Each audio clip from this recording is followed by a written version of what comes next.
Happy April Fool's Day to those who celebrate.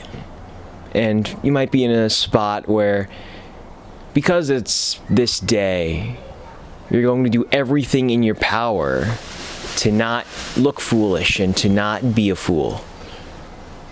What I will tell you is that in order to succeed in life, you need to be the fool. You need to be the fool. You need to be someone who tries something for the first time because they want to do it. And you need to not only try for the first time, but you also need to fail. You also need to look foolish. You need things to happen to you. So one day, when anything happens, whatever happens to you, you're ready for that to come. You're prepared. You need to be the fool. If anything, I would work now through life knowing that that's a necessity, and I would look for opportunities to where that in a fool and that in being a fool is something that exactly I can be. We go through life, I don't know when it comes and what age we start to have that rational thought of right versus wrong. I don't know the exact grade where we're taught right and wrong in schools, or the exact age when maybe our parents tell us the story and explain to us what right and wrong are. When that time comes, you might face, and not just in that moment, but for the coming years, and it might be a forming problem that you deal with, where you need to always be right, where you don't want to be wrong, because if you're wrong, you might be internally scared of the idea that people will be disappointed in you, that people will make fun of you, people will say that you failed. And all those thoughts, they weigh on the mind. This isn't just when you're 3, 4, 5 years old. You could be 33, 34, 35, and you can still go through all of those questions in your head. You can go through all those scenarios. One day I want to talk about the times and the common experience, which we all have, of one day remembering something embarrassing from our past and how it can plague us for a day, and then all of a sudden it disappears, but then maybe years later it'll creep back in and it'll hit us, and we might feel the same exact way. That same anxiety, that same stress floods back. Part of that comes from, maybe at times, looking foolish. The thing is, though, in whatever field you're in, I know for me, I'm in broadcasting. Some people can be in working as a producer. They could be in any field. I just named producer off the top of my head. It's something related to broadcasting, which I'm in. And in whatever field you're looking for, in whatever field that you work in, you grew up, before you entered said field, looking up to someone. You grew up looking to, could be an entrepreneur, could be a business. I don't want to say tycoon, but maybe you could put tycoon there. In sports, we grow up with our favorite players. We grow up with these people that at times we idolize, and that's also not the topic for this week, but idolizations at times can come back to haunt you. One day we'll talk there. But at some point in your life, before you got into whatever you wanted to get into, there are people that you looked up to. One, which we've talked about before, look back to the Celebrity Crushes video. These people are normal people. Maybe they might be in a different spot than you, maybe they might have a different background than you, but at the end of the day, they're still a human being. Let's get that squared off and squared away. But 2, do you realize that there was a time where they were in your shoes, and there was a time where they might have been scared of being the fool and doing whatever they wanted to do and whatever they grew to do for a living for the first time. Do you know that everyone goes through this? A lot of these talks now, as I've been looking back week through week, have gone through everyday things we deal with, this being another one of them. Everyone, at some point in their life, is going to look stupid. I mean, just recently, I went out with one of my friends, and something which I've started to try and work on and get a little bit better at, not only with doing these videos, but interacting as a normal human being, trying not to live exclusively in my own tiny little world, is talking with people, making any remark that I can, not terrible remarks, but lighthearted remarks. Something fun, something maybe to not necessarily avoid the silence, because silence is needed. Silence isn't something that you should try to eradicate entirely. But just doing something more than the bare minimum when it comes to being a person in everyday life. Whether it be I'm going to the movie theater, and one of my friends who I worked with a few years ago works there, and every time I see him, we have a quick little conversation. That's a step in the right direction. Whether it be I'm in Home Depot and I don't know where to go to find whatever I'm trying to find. It could be going to the staff person, customer service desk, saying, "Hey, I'm looking for a leveler." Just throwing something out there that I had to do recently. Or I'm looking for batteries. Where can I find that? And this isn't just Home Depot. You can do this at any major store, any major department store that you're going into for the first time. In those times, yes, by all means, I'm the fool. I think we can categorize people, which we love to do, and that's something a lot of websites even, they rank people on fame and whatnot. We talked about celebrities at one point or another. I would rate people in 3 different categories.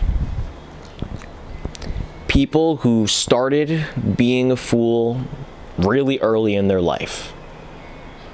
People who are now deciding that they have to be the fool and learning, maybe from this video, that they have to be the fool in life in order to succeed, because the people who chose to be fools early in life are very successful.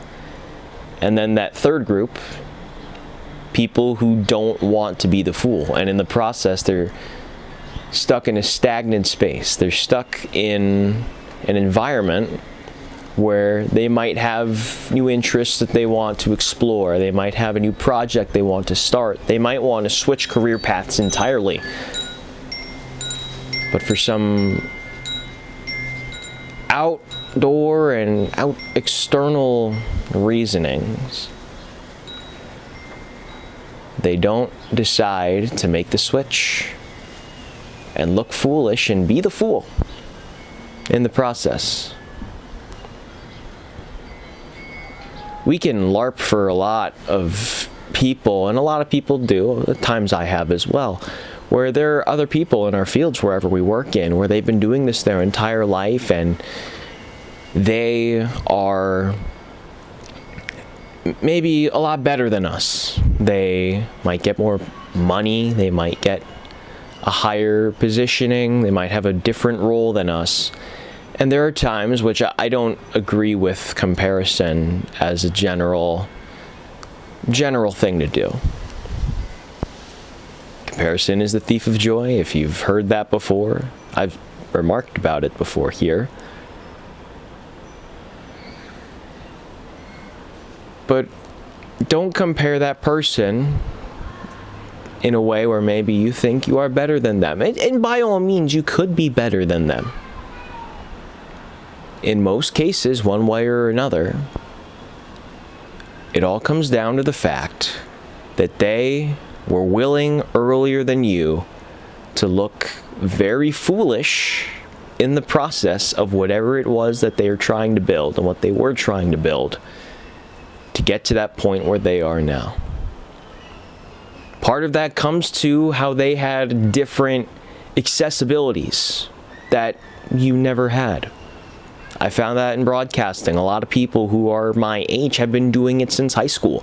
I only started it when I first got to college. I didn't have the contacts or any of the opportunities when going to high school where they were saying, hey, you want to call games? The closest thing I had, I did public address for a football game, for a high school football game, and that was my senior year. And by that point, I had been going to camps over the summer to pursue being in sports broadcasting for 2 years. And I was writing. Yes, writing is how I got into broadcasting. But I didn't get those opportunities that others did. And while that could be another thing that we compare and include in that comparison,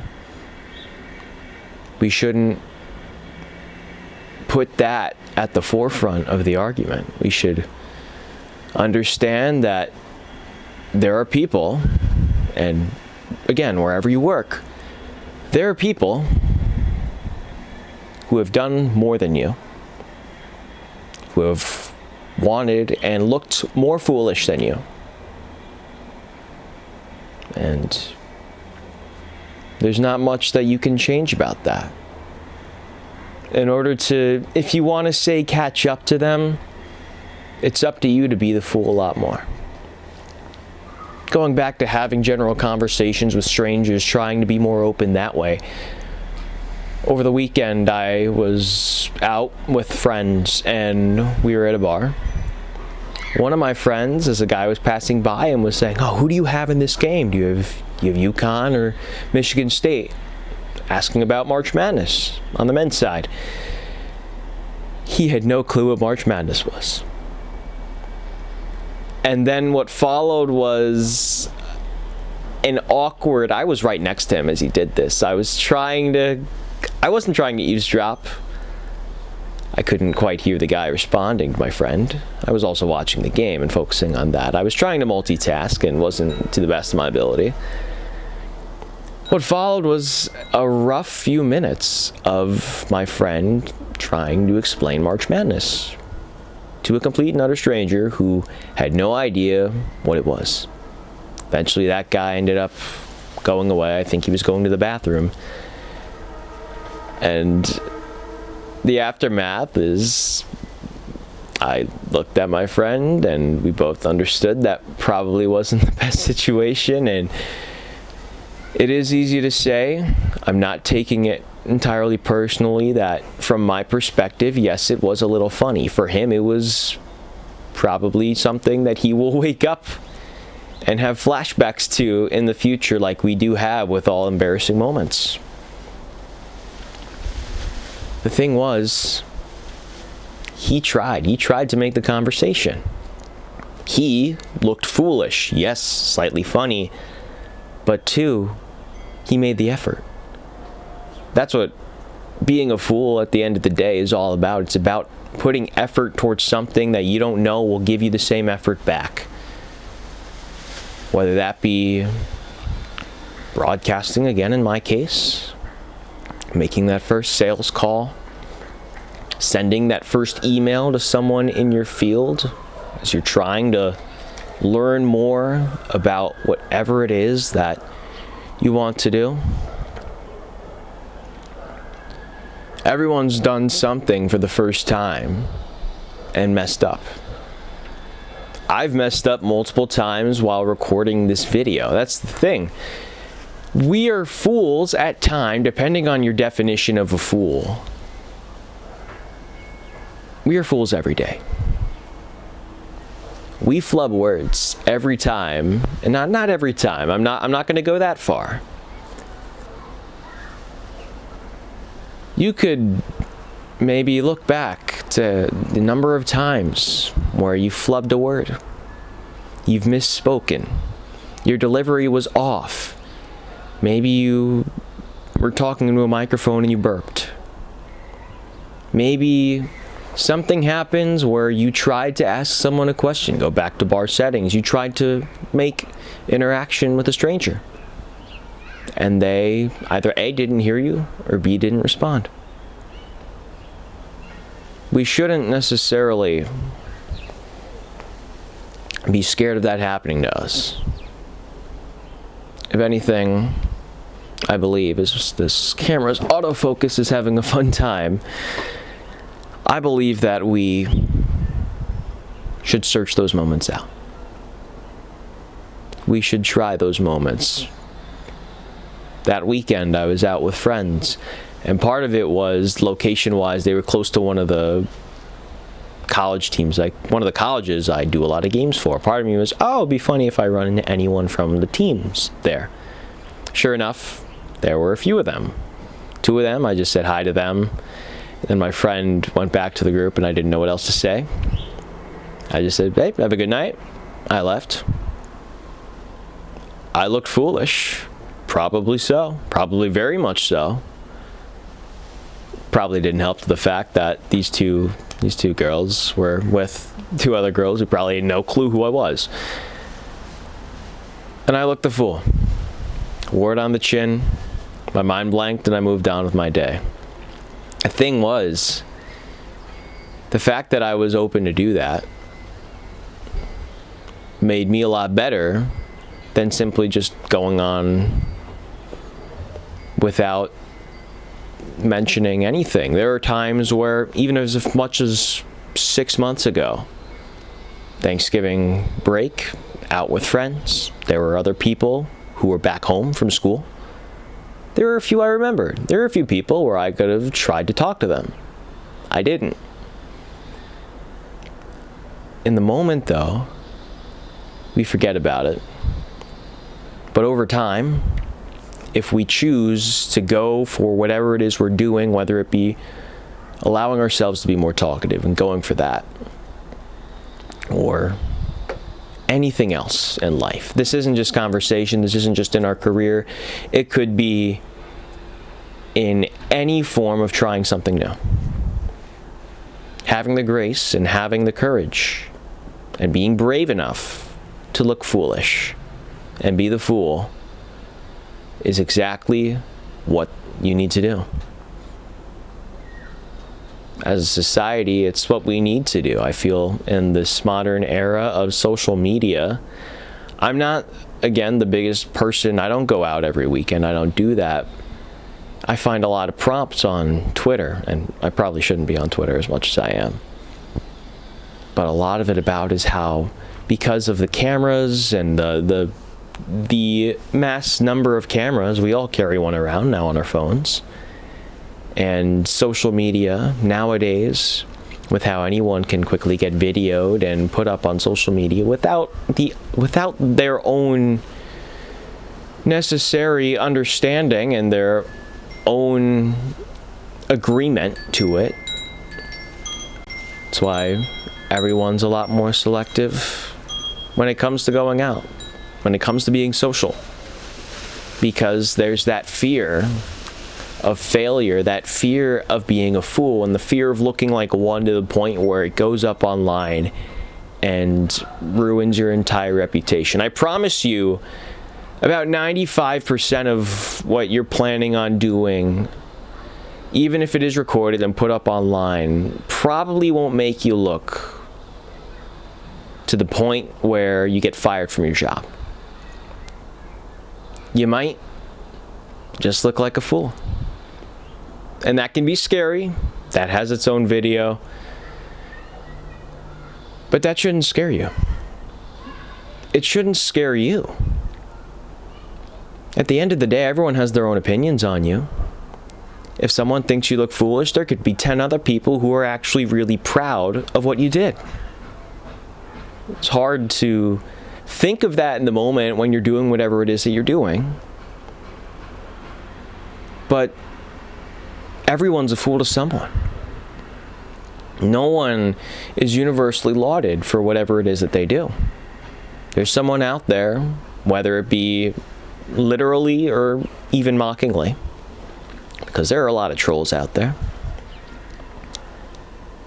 They can say this person's an idiot. They could say this person does this. They shouldn't be doing that. When you know that everyone's being judged for that reason, and not for that reason, but for one reason or another,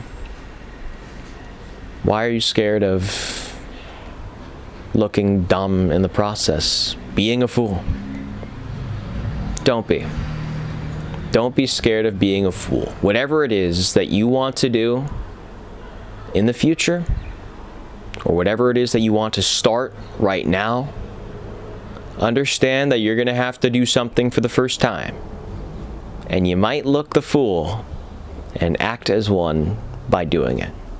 And once you do that, the best thing from being a fool is that you get to learn how to not be one next.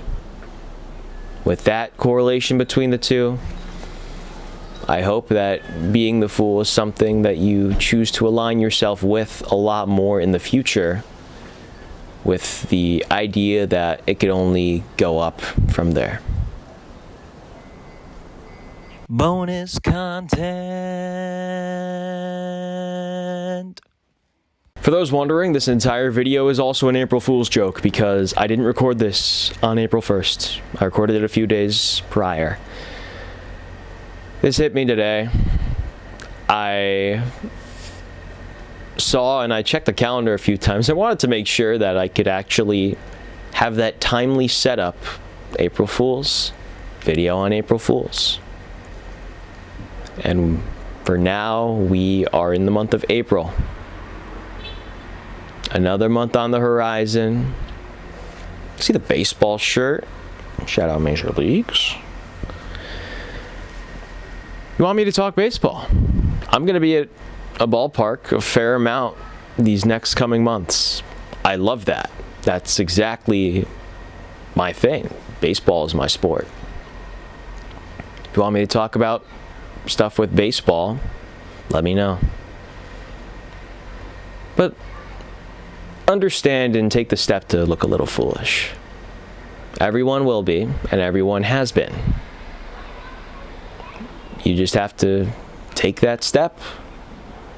And when it comes to looking a fool, and when it comes to repetition, if you do something again and again and again and again, maybe for that 10,000 hours, however many hours it's said to be a master, it all starts with that first, and that first is the hardest, but it only gets better than there.